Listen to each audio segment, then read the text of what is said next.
What's going on, YouTube? Welcome back to the channel, and thank you all for tuning in. As always, really appreciate each and every one of you. It's your boy Matty B, and it's kind of been a while since we've done one of these videos. I've had a lot on my plate, and I'm not really trying to spill any food. No choice. But if you guys have been following along with the channel, you would know that I've been going to pretty much every pro motocross race this year, with the exception of Hangtown, and I've been starting to hear a lot of things in the pits. I got a few sources of my own, and of course, there's a lot of other media sources that are doing some really great work out there. So for today's video, we're going to do a bit of a silly season update for the 2027 season. We've got a lot of movement and some really interesting things going down, and possibly in the works for 2027, like Cooper Webb, some MXGP riders coming over here to the USA, possible changes between Chase Sexton and Factory Kawasaki, or maybe not very many changes. There's even a possibility of a Michael Jordan-Chad Reed partnership for a brand new team, and those rumors are starting to become more than just rumors. We've got some retirements, some guys out of a ride, a lot of guys fighting for a ride, and for today's video, I'm just going to try to give you guys a brief overview of all the things that I've seen and heard, and just try to give you guys a little lineup of what I think is going to go down on each team and all the possibilities for 2027, but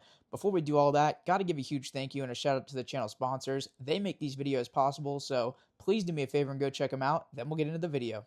Huge thank you to ASV Inventions, home of the unbreakable lever and the new S1 series single pivot adjustable lever. Sirius Studio, they can take care of all your merch needs. The designlabco.com, they got some great designs in their lab at their co. On Track School, they got the best homeschooling programs on the east and the west of the Mississippi. They can help you chase your dreams while you get an education. And last but not least, Maynard Racing Performance. They can get you dialed in with some gold valves and get her nice and plush for you. Feel like you're riding on a cloud. I have links and discount codes and all that fun stuff in my video description, and if you guys are supporting them, you're supporting me. Thanks for watching and hope you enjoy. All right, first of all, we'll start with one of the big ones, and that's going to be the Red Bull KTM team. And this team's going to grow in size substantially for next year because we got no more gas twice. Rockstar Husky is going to kick the bucket at the end of this season, so not ideal for those two teams, but KTM's going to try to pick up some of that slack and add a few extra riders into the contract. But for the 450 class, it seems like Eli Tomac's going to be back for next year. There's been a lot of speculation about whether he was going to take the one-year extension on his deal or not, but all signs have been pointing to Tomac returning, although a lot of that talk was before his huge crash at Paula. But Tomac's a dog. I don't think that crash took the dog out of him, so don't know this for sure, but I think we should see Eli Tomac back with Red Bull KTM in 2027. And then Jorge Prado, he's under contract, signed, sealed, and delivered at the Nationals, so he'll be back with the team next year as well. And then last but not least, on the 450 side, we're going to have Lucas Coonan. This is all but confirmed. The Coonans are definitely saying that they want to be over here and that they will be over here. And everything that I've heard is that the U.S. side over here at KTM, they're pretty much just leaving it into the hands of the Coonans and the European operation. They're not just trying to swoop in and take these riders from, the European team of KTM. So a lot of respect between those two teams on opposite sides of the pond, but it sounds like Coonan is going to be here for next year, along with his twin brother Sasha, who he's going to be on the 250 lineup for KTM. As we'll get into that, it should be two Jews Beaumer, who he's had a really good outdoor season, not the greatest redbud, but he's out of a contract for this year. I would think that they're going to re-sign him for next year. He's been really good in Supercross, and he's proven himself time and time again, so he should be back. And then we're going to have Sasha Coonan. He's the current MX2 MXGP points leader, so he's got tons of potential, along with Lucas, who's leading the 450 points right now in the GPs. And then the rest of this 250 lineup for KTM, we're going to have two of the guys from the Rockstar Husky team, Ryder DiFrancesco and Dax Bennick. Luckily, they're not completely out of a ride as the Rockstar Husky team folded up, but they're just going to move over to KTM, so that's going to be 3 riders on the 450 team and 4 riders on the 250 team, so it's definitely going to be a stacked lineup. And I'm sure you guys noticed I left out Aaron Plessinger. We'll get to him here in a little bit as we get down a couple more brands, but that was KTM. Then we'll get into Factory Kawasaki, and the big question with this team and this group definitely has to do with Chase Sexton. There's been so much talk and so much speculation about how he was even trying to get out of his contract before outdoors and how he's searching around and how he's going to end up on another bike next year and this and that, but the most recent things I've heard as of Redbud in the pits is actually that Chase and Kawasaki are really working hard to try to make this thing work. I mean, there's not a whole lot of other places for Chase to go, so they're really going to try to stick this thing out. He's got the 3-year contract. Cowie doesn't want to have 2 top-tier guys leave 2 years in a row from their contracts, so obviously from their side, they're going to want it to work. And, Chase is on his 3rd team in not too many years, so he's going to want to make it work too. And rumor has it there's going to be some big staff changes. I guess there's already been some things in the works, and Chase is reportedly willing to even throw some money at some different staff changes. I guess he wants Gilly for his suspension tech, which Gilly, he went over to Star Yamaha. He was working with Tomac when he was at Factory Cowie, and I have heard that relationship possibly soured as, Tomac didn't leave Cowie on the best terms, and Gilly was his guy, so maybe not the best feelings between Gilly and Kawasaki, but money talks. We'll see if they can make all that work, but stay tuned to Kawasaki and some major staff changes, and we'll see if that is enough to entice Chase Sexton to stick around or not. But apart from Chase Sexton, then they're going to have Garrett Marchbanks back for another year on the factory Cowie. Signed, sealed, and delivered. He actually got his contract extension done before the start of Pro Motocross, so really cool for Garrett to get that job security. And then if Chase doesn't stay on Kawasaki, then I really don't know where they would go from there. They'd have another year where they'd have to dig deep and try to find somebody last second. Maybe they could pull Levi Kitchen up from Pro Circuit Kawasaki, kind of like they did with Marchbanks, but I'm sure they're not going to want to do that. Kitchen's going to want to be a title guy in the 250 class. And then very recent news, this isn't so much for 2027, but more just for Pro Motocross 2026. But a lot of reports of Cornelius Tondel heading out to Southern California this week and riding the factory Kawasaki as a possible fill-in. So that would be cool to see two factory Kawasaki's back on track. Cornelius has been crushing it this year. Andy's unfortunately been having some bike problems, so the factory bike would be huge for him. But yeah, the big question mark on the Monster Energy Kawasaki team is Chase Sexton, and like I said, there's not really a whole lot of other places that he hasn't already been where he could end up. And the one question I do have, it might not be next year, but could Chase eventually end up on the hypothesized Chad Reed, Michael Jordan team? There's still been more talk about this in recent weeks. It hasn't really died down, and yeah, pretty crazy. Chad Reed, Michael Jordan partnering up. That would be pretty legendary. Hall of Famer dirt bike racer, Hall of Famer basketball player, and just athlete in general. He's very into motorsports. He's got the NASCAR team, and it'd be really cool to see him make a foray into supercross and motocross.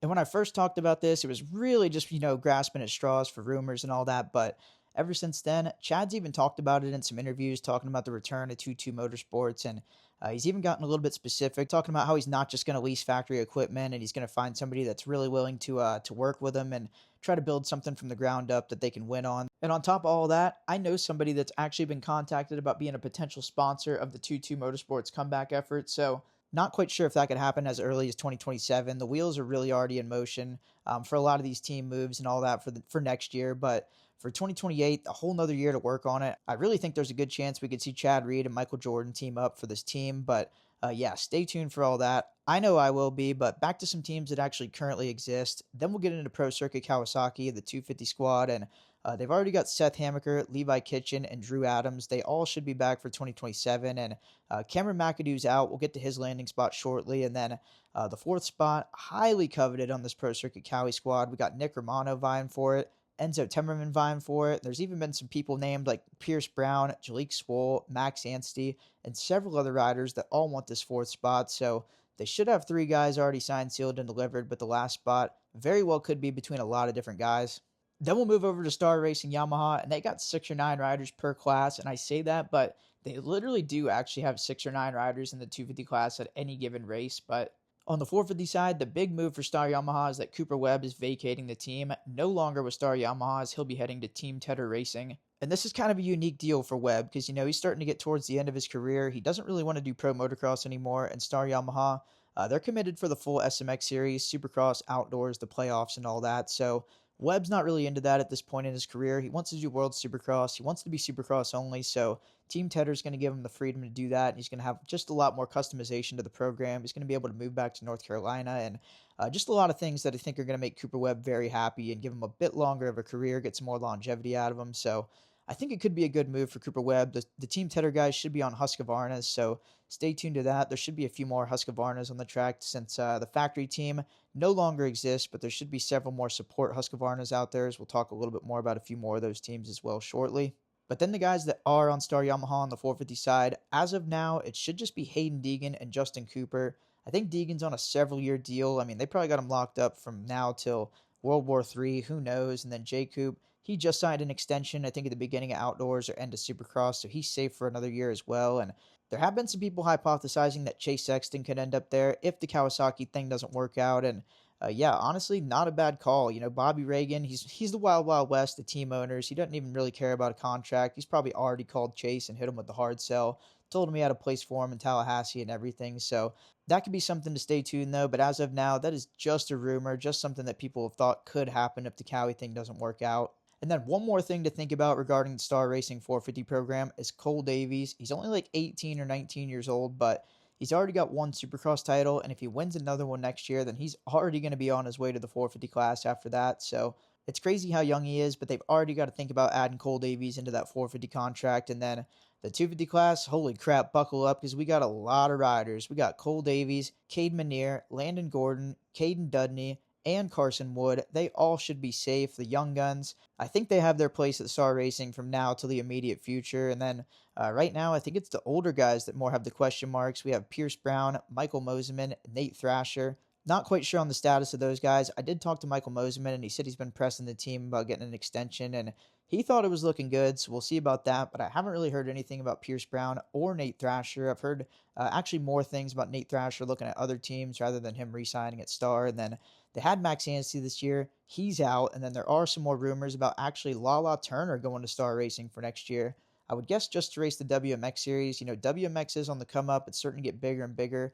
A lot more fast ladies are getting into the mix now. So with that impending growth of the WMX series, maybe we'll see some teams like Star Yamaha and some more factory efforts giving some rides to the ladies. And then there's even been some rumors of her brother Lux Turner joining one of these factory teams. I've heard some pro circuit talk. Star Yamaha probably talks to everybody, so that's kind of why I'm mentioning him here. But yeah, haven't heard anything concrete yet, but a really good season in the works for Lux Turner right now, and I think there is some interest from some factory teams. Then we got the Twisted T or Progressive PMG Suzuki team, depending on which truck you're at. It's one of those two, but obviously they're headlined by Ken Roczen, this year's Supercross champion. But surprisingly enough, in an interview right after the Supercross championship on Pulp MX, Ken Roczen actually, when answering a question about retirement, didn't quite shoot it down like at all. So that would be a hell of a way to go out, just ride off into the sunset with a championship and just never race again. But as a fan, I really hope that Ken Roczen's back and he leads that team. So who knows? We could be 50-50 on that one. But then we got Jason Anderson. He's back in action. There's been plenty of videos of him back riding and all. And he signed up for World Supercross. Hopefully we'll see him back for AMA Supercross as well. But there have been some health issues and all that. So maybe a 17-round series isn't for him. Maybe it is. I don't really know. And then there's also been some reports of a possibility of Malcolm Stewart joining the Suzuki team. And everybody says that he'd be a good fit for it. He doesn't have a ride anymore due to the Rockstar Husky deal. And yeah, that's super unfortunate. But I think the Twisted T Suzuki team would be a good landing spot for Malcolm. And then they also have Colt Nichols. He's been racing all year this year. Did a couple of outdoors, and he's doing World Supercross for him. Apart from World Supercross, I'm not quite sure on the future of Colt Nichols and this team, so we'll have to stay tuned to all that. But one thing we're not going to have to stay tuned to is the HRC Honda team. Exact same team as they've had the last several years. On the 450, they got Jet and Hunta, and on the 250, they got Sushi and Hymus. So they should all be locked down for the immediate future, and we should see the exact same lineup for them next year.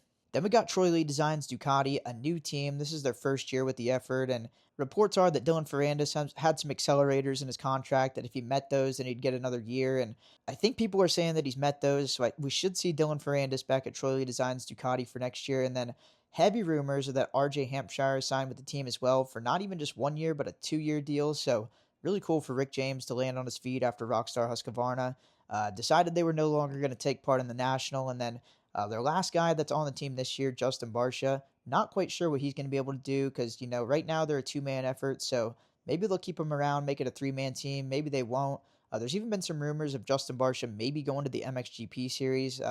His wife's British. It would kind of make sense, but when asked about it at Redbud, Barsha said he didn't know what anybody was talking about with that rumor. So, yeah, not really sure what to think about all that, but hopefully Barsha is able to land on his feet as well. And then onto the Triumph Factory Racing team, a huge new addition on the 450 side is they're going to have Aaron Plessinger as the team leader for next year. And that's a really good signing for Triumph because this year, both classes, it's been really rough for the guys that just haven't quite been able to get anything going. And AP's had a rough year, but he's got so much potential. I mean, it was just over a year ago that the dude was straight up passing Jet Lawrence at Thunder Valley, so he's got it in him. He's got a massive fan base, and, maybe all the guy needs is a change, although I don't know if he likes the change that he just got to his butt where he just had a massive cut in it and had to get stitches, but this change, I think it'll be a better change than that one, so good for AP, and then they'll also retain Jordan Smith. He'll be on his second year of the deal in the 450 class, so he'll be on the 450 with AP, and then the 250 class, a little bit of a mystery to me for the Triumph guys because they are going to have Deacon Deno Pastrana, and he's been low-key really good as a guy that was just in the B class less than a year ago. I've been very impressed with him in Pro Motocross. The results haven't necessarily been too flashy, but he's been in the mix big time, and I don't really feel like he should even be pro yet, so I think he's performing very well. And then there's been some rumors of Nate Thrasher possibly joining him, but I think those kind of cooled down, and then haven't heard anything really about this, but this is kind of just my own hypothesis, but I think they should bring Guillaume Ferez back into the mix. The dude's been racking up GP wins. He's closing in on Sasha Kunin to be the points leader in the GPs, and he ages out of the 250 class in the GPs. He has to move to the 450s next year. So rather than move into that dog eat dog world of the 450 MXGP series, I would try to come back here and be a race winner, but that's just me. And I haven't really heard anything just yet about Perez coming back for Triumph. I mean, he already rides for him over there, but what I have actually heard is that Star Racing Yamaha wants Guillaume back bad. They've been in contact with him. They've told him that they want him bad. And I guess Guillaume, he's really happy with his life in the GPs. He likes Europe. He likes being back around home. So I think it's going to take a stack of cash to get him to come back to America. But yeah, I'm really hoping that somebody gives it to him because he would be a really good addition back into our series.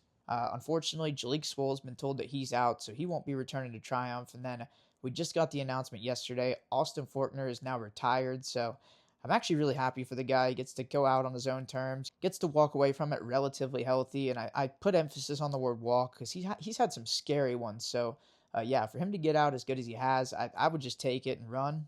But that's just me. Shout out to Forkner for a great career. It probably wasn't quite what he wanted, but yeah, he's definitely proven that he was a bad dude the whole time. And then moving on to the beta squad, haven't heard anything from these guys. If I had to guess, they might just keep Oldenburg and Bloss. I mean, I think this is already the second year they've had that team, so maybe they'll make it a hat trick and just run it up again. And then there's also been some rumors of 250 teams for both the beta and the Ducati guys, so haven't heard anything on specifics or anything like that, so I kind of doubt it's going to be for the 2027 season, but maybe it'll be here in 2028 along with the Chad Reed, Michael Jordan team. We'd be living in a sick world if all that happened, but yeah, we're just going to have to wait and see. But then we got Club MX Yamaha, and they're primarily a 250 team, but they have had some 450 talks. They were in talks with Justin Barcia. They were in talks with RJ Hampshire, but neither of those things have panned out. But in the 250 class, they got all the same riders as last year. They got Max Voland, Cody Schock, Hunter Yoder, Devin Simonson, and they're bringing up Ryder Malinowski from SMX Next. They're going to continue to have Justin Turner in SMX Next, and they will have one new rider. They didn't think they were still in the market for another 250 rider, but some things happened. I'm hearing something wild as to who the new rider is going to be, so I think we'll get an announcement in the next couple of days, but that's Club MX. Then there's Phoenix Honda, and reports are that there are tons of people vying for this ride. I've heard Jalek Swoll, I've heard Casey Cochran, Nate Thrasher, and even more guys mentioned. I think Colin Park's going to be staying. Unfortunately, he's out injured right now, but he has shown a lot when he's been healthy, so I feel like he should remain on the team, but along with Colin Park, then they should have one or two new guys, and maybe this could be a place where the guys that lose their factory rides end up. There could be a couple of B-level teams that could get some really good talent due to that, so we'll have to wait and see on that one, but one of those teams that's going to take advantage of that is Quadlock Honda, and in the 450 class, I have no clue what's going on, full disclosure, but they had Christian Craig, Joey Savacci, and Shane McElrath this year,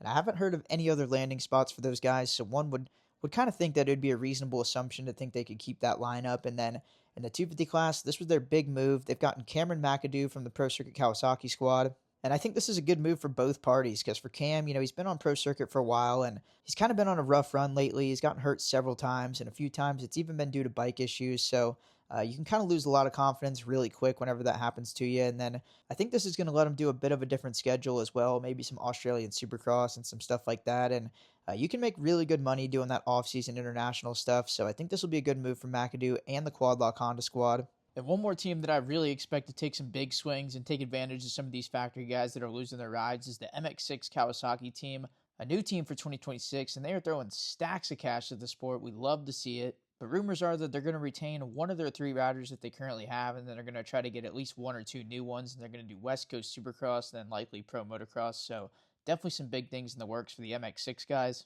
And as we're getting to the end of this thing, just a couple more notes on a few more B-level teams, but this year we had PRMX Kawasaki with a 250 and a 450 squad, but for next year, they're actually going to be switching from Kawasaki to Yamaha, and they're making a push to be a 450 only team. They're trying to get a bigger name guy along with the guys that they already have, so that could be a team that's making some big moves. I've even heard some people mention that PRMX trains at Jack Chambers' place and Chase Sexton also trains at Jack Chambers' place. So I've heard some crazy takes that if they got some big sponsors or something wild like that, that Chase Sexton could maybe end up there kind of doing his own deal. But I'm not quite sure how much stock I would put into that. But if it does happen, then you heard it here first, or maybe not first, but probably second or third. And then last but not least, we talked about the Rockstar Husky team no longer existing. No more factory support for that team, but they are going to be giving some support to some other teams. And a couple of teams that I think are going to be taking advantage of that are BarX Yamaha and AEO KTM. Reports are that in 2027, they're going to be turning into BarX Husqvarna and AEO Powersports Husqvarna. And as for the riders who are going to be on those squads, I have no idea. Maybe these two teams could be a place where some of these guys that lose their factory rides could end up, and with Husky dishing out a little bit of support, maybe they'll have a little bit of a say in the matter. So, yeah, really going to be interesting to see what happens to those teams and all those extra Husqvarnas on the track. But yeah, wow, that's all I got for you guys for silly season 2027 as of now. Went on way longer than I meant to. I always say it's going to be brief, and then I just never shut up. But you'll have that in the contract from time to time. We had a lot of information to talk about in this one, and yeah, that's all I got for you guys. Really appreciate you guys tuning in, and as always, please let me know what you thought of the video, if you liked it, if you disliked it, if you agree with my takes, if you disagree, if you've heard about some things that I didn't even mention in this video, or yeah, if I'm just a classic cooked unit like always. But yeah, really appreciate you guys tuning in. Thank you all again, and I'll catch you guys in the next one, free of choice.